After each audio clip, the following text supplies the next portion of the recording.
In Veneto per un concerto tra gli alberi a quasi 2000 metri d'altezza, un modo originale per ricordare la devastazione provocata dalla tempesta dello scorso ottobre. Arianna Garavaglia.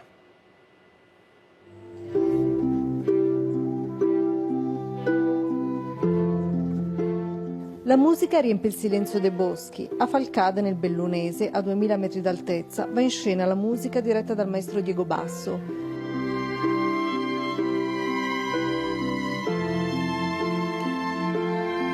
I musicisti dell'orchestra ritmico-sinfonica italiana suonano seduti sui tronchi di abete, recupero dei milioni di alberi sradicati dalla tempesta Vaia dello scorso autunno. Vedendo questi alberi caduti, sembravano delle persone morte.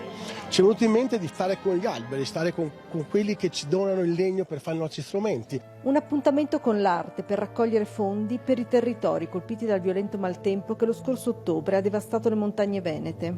Io ho pianto sotto tutto il tempo.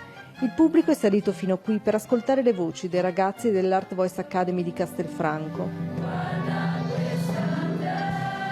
Uno spettacolo di musica e parole, quelle dell'attore Andrea Pennacchi, scritte da Matteo Righetto. Se mettessimo in fila tutti questi alberi, quelli sradicati, potremmo fare 8 volte il giro del mondo, 8 volte. Se li mettessimo in fila uno sopra l'altro, potremmo arrivare quasi a toccare la luna.